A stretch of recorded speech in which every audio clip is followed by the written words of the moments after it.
if your insulin levels are high and your glucose levels are erratic, you are going to shorten your life. What's your number one wellness tactic for longevity? Number one tactic is, and strategy, is to keep my insulin and my glucose levels down. So I am really a believer in the fact, based on all the research I've seen, that if your insulin levels are high and your glucose levels are erratic, you are going to shorten your life. And we don't want that. So the ways that I actually do this on a day-to-day basis, the first tool I would say that I use is my continuous glucose monitor. So this is a sensor that you're wearing on your arm that's telling you in real time what your glucose levels are. And so through this device, I can actually totally tweak and tailor my diet to keep my glucose levels more stable and learn which foods are spiking my glucose, which aren't. And I know that when I'm keeping my glucose levels more stable, I am also going to be improving my insulin sensitivity. So CGM, wearing that most days, to be honest, I probably wear it maybe 6 to 8 months out of the whole year to kind of keep me accountable and I've been wearing it for a couple years and I'm still learning. And then I get my fasting insulin checked every 3 to 4 months and just make sure that it's really staying in that ideal 2 to 6 milli-IUs per milliliter range. And those two things together, knowing that my glucose is in a stable, healthy range and my fasting insulin is low, to me is like a surefire way to know I'm setting myself up foundationally for good metabolism that's so key to longevity. How about you? What's top of your list? I mean, you stole mine, so which is keeping your blood sugar. All the other ones kind of feed into that one. Yeah. That's your blood sugar and insulin low and cutting out the starch and sugar. That's number 1, 2, 3, 4, 5, 6, 7, 8, 9, 10 on the list of longevity hacks. And I just tell you a quick story. When I was at Canyon Ranch years ago, there was a head of preventive cardiology from Harvard who came and gave a speech. And he said, if you would take a group of 100-year-old people with clean arteries, what would they have in common? And what he said was they would be insulin sensitive, meaning they were able to keep their insulin levels low and regulate their blood sugar. So that was number one for longevity. Now, mine is a little bit like that. It's called food is medicine. So I focus on upregulating all the medicines in food that I know can hack my longevity pathways. Now, there's a whole phenomena that you may not be aware of, which is called phytohormesis, or I call it symbiotic phytoadaptation, which means basically these plants in our biology have co-evolved to activate these pathways in our biology that turn on or off different switches that relate to longevity.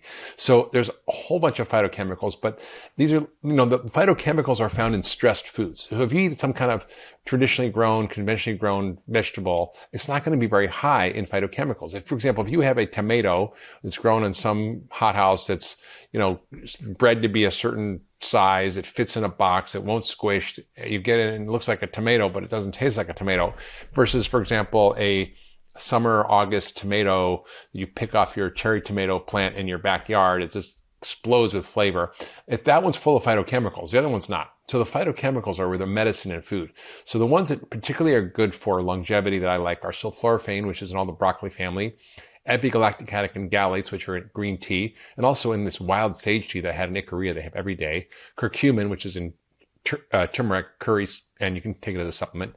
Fisetin, which comes from strawberries and other foods. Quercetin, which is in a lot of things like onions, and it's an amazing longevity food. And resveratrol, which is in red grapes and other foods, and silibin. So there's all these amazing phytochemicals that you can include in your diet on a daily basis and also potentially supplement with them. All right, so that's my number one. What about your number two, Casey? Oh, well, one of my actual ones is so similar to that one. And I'll just share a few little additional ways that I do exactly what you're saying in my day-to-day life. So, like you said, I'm trying to get the sulforaphane, I'm trying to get the curcumin, all these functional foods that really, big picture, what I'm trying to do is minimize my oxidative stress, my inflammation in the body, and really support these genetic pathways that are so good for our health. And so some of the ways that I'm getting this stuff, I basically keep cruciferous vegetables, which are of course full of sulforaphane, which activates our antioxidant defenses. I just keep my fridge full of them. So I've got tons of broccoli, cauliflower, kale, and I'm using cauliflower rice and broccoli rice now basically for all my grains. I steam the stems of broccoli and I turn it into soups, and I'm doing purees of cauliflower. So just finding creative ways to get these things in. And then the other thing I do is I keep about 8 different types of organic sauerkraut in my fridge, all different colors, a turmeric kraut, a beet kraut. And these, of course, are going to have the cabbage and the sulforaphane, but also those prebiotic and probiotic chemicals that are so good for health. And so basically any meal I'm cooking, I'm topping it with whatever beautiful color of kraut will make my plate look gorgeous. But that's another way that I'm getting some of these things that you're talking about. And then the last thing I do, which I have loved, is you go and buy turmeric at the store and it's like $25 a pound. So I actually order 10 pounds of turmeric there's a bunch of farms in Hawaii that you can just Google organic Hawaiian turmeric and they'll ship it to you fresh in a FedEx box. You can freeze it and it's about a third of the price. You can freeze this stuff, throw it in smoothies.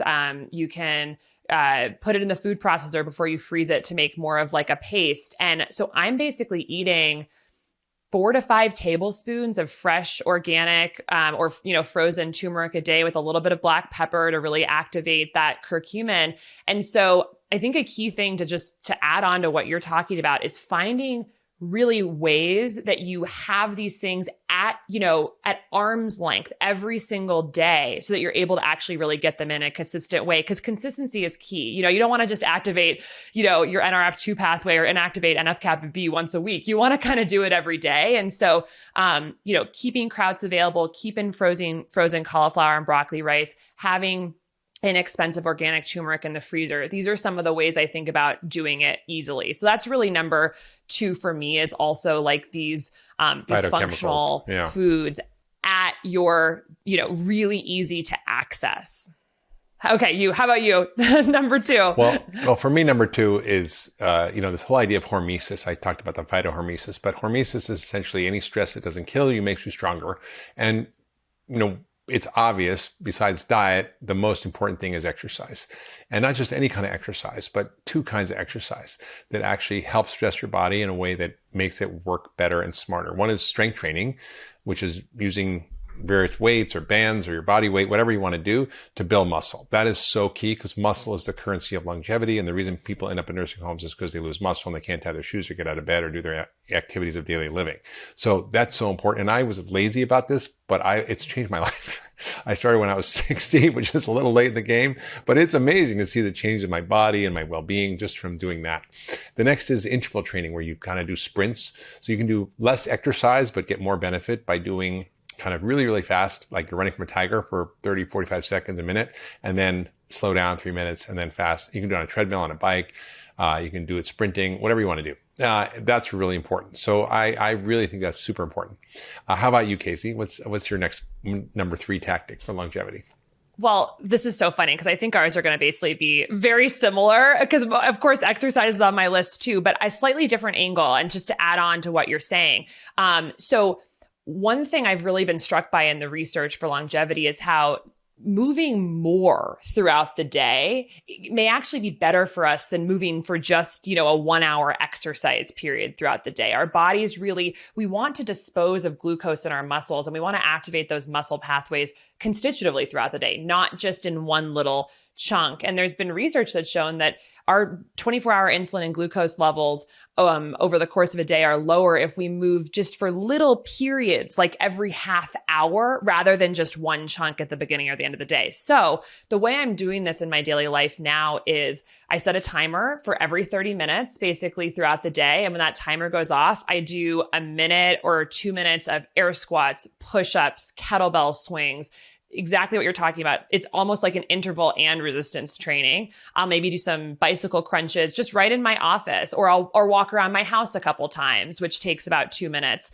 And those things just get my body moving more. And it's been a total game changer for my energy throughout the day, and also for my 24-hour glucose levels. So moving more. And there was this great book that I just read called Tiny Habits, which I highly recommend, which is about, it talks about habit stacking. So you take something that you do no matter what during the day, like go to the bathroom, like pee, and you stack it with some sort of healthful activity. So one thing the author recommends is every time you pee, do 2 push-ups. And so that is easy. There's no pain to that. And yet at the end of the day, you've probably done, 8 to 15 push-ups. And so that's something I've also incorporated, these 30-minute brief 1 to 2 minute exercise sort of sessions, which are basically painless. And if I'm on a Zoom call, I'll often do it with the person on the call. And then also, after brushing your teeth or going to the bathroom or something that you do every single day, stack it with a little bit of movement, like 2 push-ups. Okay, that's Amazing. my number 3. How about you? I number love 4. that. Or no, I guess this is your number 3. Well, there's just obviously so much, and I've written a whole book about this. But the next thing I really like are things that are, again, I'm going to kind of go with the hormesis track that I'm on, and I just love this concept because it's something we all can relate to.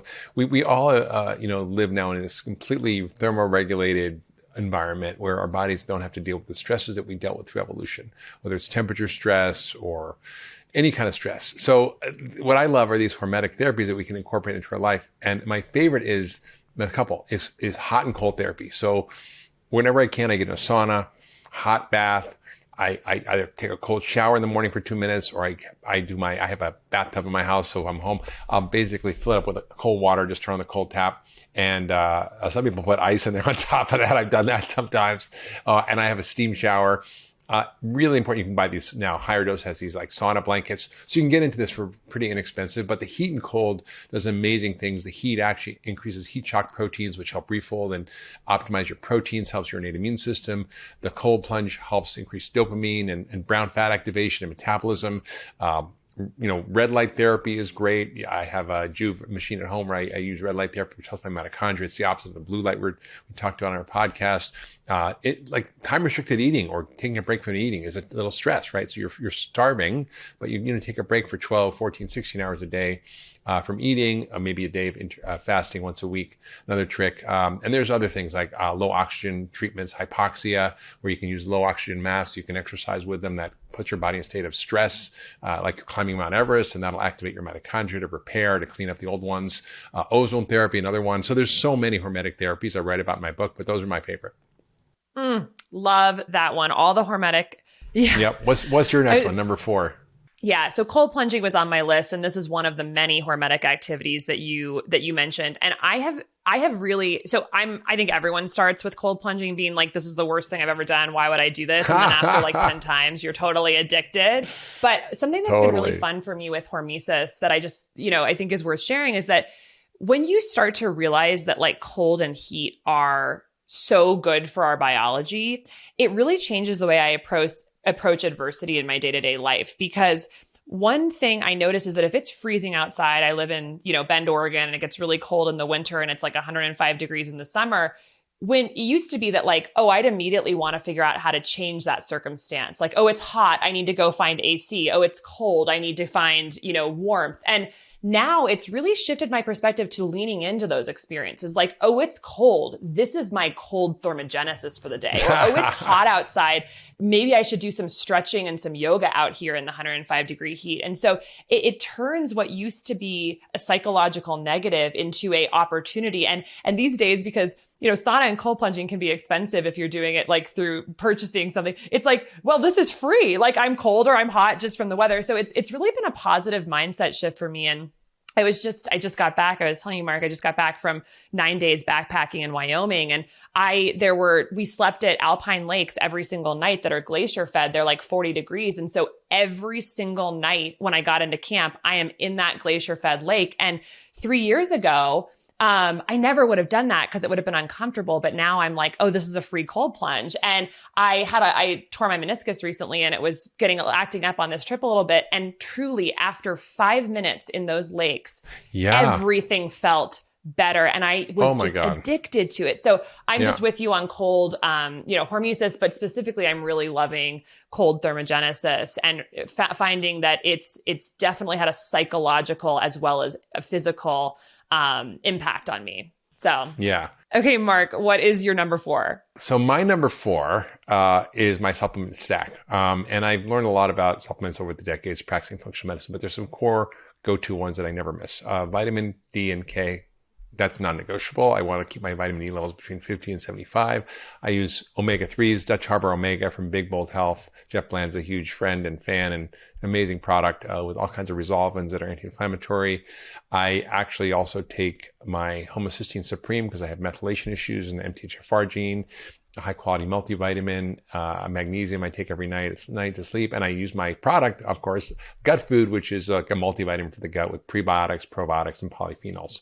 And then that's my basic stack. And then I'm kind of nuts about this, but I love to take my longevity stack, which is NMN. I take something called HTB Rejuvenate, which is made from quercetin. It's one of those longevity molecules. It's an immunorejuvenation product from also Big Bold Health. I take curcumin, green tea, sulforaphane, Mitopure, which is urolithin A that comes from pomegranate that helps mitophagy and improves mitochondrial function. And I do a few other things in my shake, like mushroom adaptogens and creatine and so forth. That's my kind of longevity fun pack. Okay, what's your last one, Casey? Yeah, well, first of all, +1 on all those. And I've been doing Mitopure for a while now, and I'm really a big fan. Anything that supports the mitochondria. So my 5th really has to do with sunlight. So I have, in understanding this literature around how sunlight is so important for setting up our metabolic and genetic pathways throughout the day, I am now religious about getting at least 5 to 10 minutes of sunlight first thing in the morning, the first thing I do. Yeah. And ideally, I'd be getting up to about an hour in the first half of the day outdoors with no sunglasses, looking at the sky, not through a window, and just blasting my suprachiasmatic nucleus of my brain through my eyeballs with light photon energy to tell my body essentially to start the day on a molecular level. The way that I do this is, and this is again a habit stacking thing, is the second I put that toothpaste on my toothbrush, I walk outside. And so I'm always brushing my teeth in my yard. I'll walk around my house 3 or 4 times. And that guarantees me that I'm getting at least 2 minutes of sun exposure every morning. And then I'll usually try and stay outside, maybe during my first meeting of the day, or if I have to read first thing, I'll do it, outside in my yard. And so that has actually transformed my sleep, which of course sleep is a huge longevity hack too, getting quality 7 to 9 hours a night. But I'd say that sleep has always been tough for me because I get very creative late at night, and I often stay up late. So to move my tiredness earlier, the biggest thing that has helped me with that is to get sun exposure early in the morning. So it's nothing I do at bedtime. It's actually something I do in the morning. So yeah, sun exposure and just trying to spend more time outside in the first half of the day. Yeah. Okay. Last one for you, Mark. Yeah, well, the last one for me is kind of weird. I mean, there's a whole group of these therapies that are kind of innovations in longevity, whether peptides, exosomes, stem cells, natural killer cell infusions, transfer plasma exchange, ozone. I think my favorite is because it's easier to do is ozone. Peptides are also right up there. Ozone you can do with a home. I mean, the rest of them can kind of be expensive, but ozone can be quite cheap and effective. And you can do rectal ozone at home. You can buy a machine for under $1,000 and you have it for life. You hook it up to an oxygen tank and you can just get a little bag and fill it up and then put the little rectal tube in. And it sounds weird, but it actually is a great way to get the benefits of ozone, which is a hormetic therapy that activates all your longevity pathways, heals your mitochondria, activates your stem cells, improves your immunity, helps decrease inflammation. It activates all your antioxidant systems. So it's sort of really a kind of a one-stop shopping. And I just love ozone. So that's my favorite. How about you? Oh, that's amazing. I have actually never tried ozone before. So that is very intriguing. It sounds weird. I know it sounds weird, but it's definitely an amazing hack. It saved my life when I had mold toxicity and my body was one big cytokine storm inflammation. It really, really helped. If you loved that last video, you're going to love the next one. Check it out here. 2005, 7 years ago, they said, hey guys, trans fat kills you, not safe to eat, don't use it. But if you go to the grocery store, you can find it everywhere, which is terrifying. I mean, more and more companies are removing it, but it's still there. Also, what else